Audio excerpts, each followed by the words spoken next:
আসসালামু আলাইকুম সবাইকে। তোমরা যারা চট্টগ্রাম বিশ্ববিদ্যালয় ডি ইউনিটে ভর্তি পরীক্ষা দিবা তাদের জন্য কিন্তু আইকিউ মাস্ট তোমাদের প্রয়োজন। এবং আইকিউকে খুবই মজা করে মানে একদম সুন্দর মতন তুমি শিখতে পারবা। এবং আইকিউ থেকে 20 মার্কসের জন্য 20টা এমসিকিউ থাকে এবং 20-এর মধ্যে 20 পাওয়ার জন্য যে ধরনের দক্ষতা অর্জন করা দরকার সেটা তুমি করতে পারবা। জাস্ট তোমার হচ্ছে ওই যে অঙ্কগুলা বা যে টপিকগুলো থেকে আসে সেটা তোমার পড়লেই হলো। এবং এই বছরে মানে 25-26 সেশনে যারা ডি ইউনিটে ভর্তি পরীক্ষা দিয়েছে তারা আইকিউতে অনেক সর্বোচ্চ স্কোর তারা করেছে। তো আজকে তোমাদের সাথে একটা অঙ্ক নিয়ে কথা বলবো, খুব সুন্দর মতন এই অঙ্কটা আমরা বোঝানোর চেষ্টা করব। এবং এই টপিকটা হচ্ছে দূরত্ব, অর্থাৎ দিক এবং দূরত্ব নির্ণয় থেকে এটা প্রশ্ন আসছে। তো এখানে যে প্রশ্ন তুমি দেখতে পাচ্ছ, প্রশ্ন অনেক বড় বাট একদম ইজিলি তুমি এটা করতে পারবা।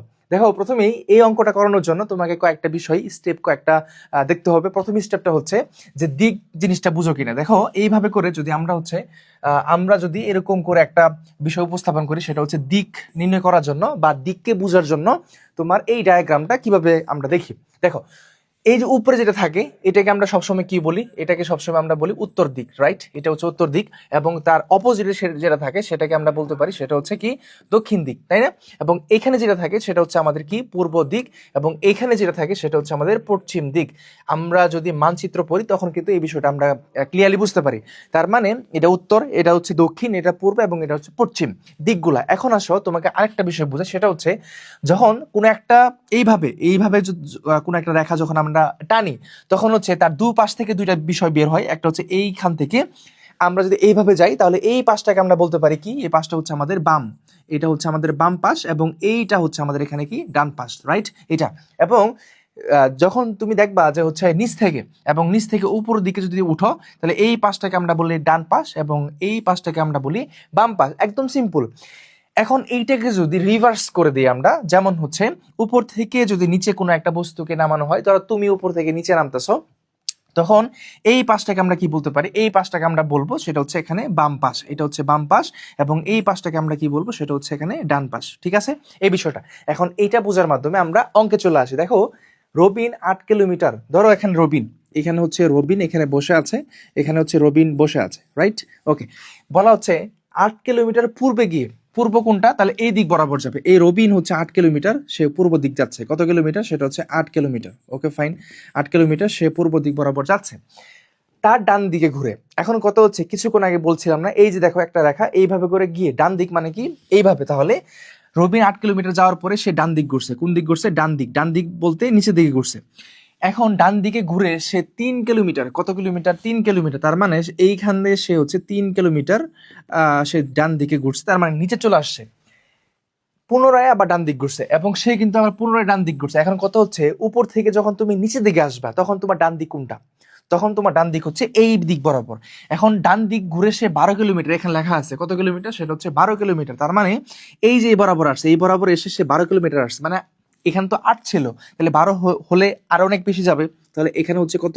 সেটা হচ্ছে 12 কিলোমিটার। হ্যাঁ, টোটাল হচ্ছে কত? এখানে 12 কিলোমিটার সে হচ্ছে এই দিক বরাবর আসছে। এখন কত হচ্ছে যে যাত্রা স্থান, এই যে যার যাত্রা স্থানটা এখানে আছে, রবিনের বর্তমান অবস্থান দূরত্ব কত? বর্তমান অবস্থান কোনটা? এইখানে। তার মানে এই জায়গা থেকে এইখানের দূরত্বটা কতটুকু? এখন এটা অঙ্ক করার জন্য সবসময় আমরা হচ্ছে একটা ত্রিভুজ বিবেচনা করব, ত্রিভুজ কিভাবে নেওয়া যায়। যেমন এইখান থেকে এতটুকু দূরত্ব বের করতে হলে আমাকে এটা কাল্পনিকভাবে এইভাবে একটা রেখা অঙ্কন করতে হবে এই বরাবর। ঠিক আছে, তাহলে আমরা ধরে নিলাম, ধরো এ, এটা হচ্ছে বি আর এটা হচ্ছে সি ধরে নিলাম। তাহলে আমরা কি বলতে পারি? যে ত্রিভুজ ত্রিভুজ এ বি সি এ। এখন এটা একটা ত্রিভুজ হয়ে গেছে এবং এই ত্রিভুজের মধ্যে আমরা যে সূত্র পড়েছি, অতিভুজ হোল স্কোয়ার ইকুয়াল লম্ব স্কোয়ার প্লাস ভূমি স্কোয়ার।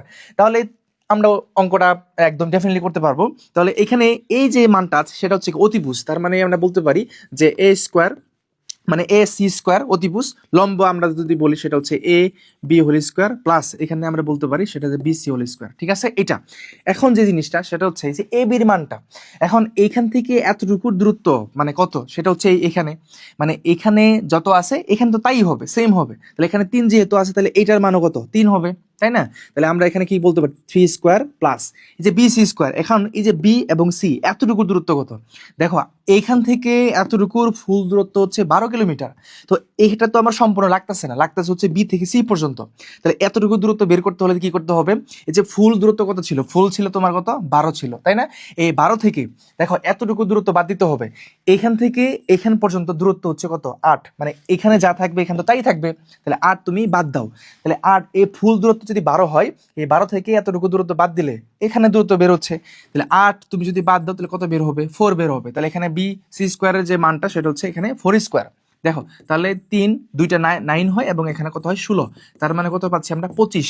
ঠিক আছে, এই 25 মানটা আমরা কার পাইছি, সেটা হচ্ছে AC হোল স্কোয়ার, মানে AC স্কোয়ারের মানটা পাইছি। তাহলে এখানে 25, তাহলে আমরা শুধু আমার চেয়েছি কোনটা, সেটা হচ্ছে এই মানটা। তাহলে এসির মানটা বের করতে হবে। তাহলে এসি ইকুয়াল কত হবে, 5 হবে, কারণ এখানে স্কোয়ারটা এখানে রুট হয়ে গেলে এটা কি হয়ে যাবে, 5 হয়ে যাবে। 25কে আমরা 5-এ কনভার্ট করতে পারি। এখন এইটা আমি সামগ্রিকভাবে তোমাকে একদম ব্যাখ্যা সহ বুঝালাম। পরীক্ষার সময় তো এত সময় তোমার নাই, তখন তোমার শর্ট টেকনিক করতে হবে, ঠিক না? শর্ট টেকনিক করার জন্য তুমি যে কাজটা করবে, একদম ফুললি এখানে দুইটা মান আছে, দেখো ক্লিয়ারলি বুঝো এখানে কয়টা মান আছে, দুইটা। এই যে একটা, মানে এখানে মোটামুটি দুইটা মান আছে, হ্যাঁ দুইটা মান। তো দুইটা মান ক্লিয়ারলি বুঝো, এখানে 8 কিলোমিটার আর এখানে কত আছে, 12 কিলোমিটার। তো প্রথমত তোমাকে ওই রেখাটা, মানে এই চিত্রটা অঙ্কন করতে হবে। চিত্রটা যখন অঙ্কন করতে পারবা এইভাবে করে, যেখানে 8, তারপর এদিকে আসছে, এদিকে হচ্ছে 3 এবং এদিকে আসছে কত, 12, আমাকে মান চেয়েছে এত, তাহলে এখানে একটা অঙ্কন করে ফেলবো।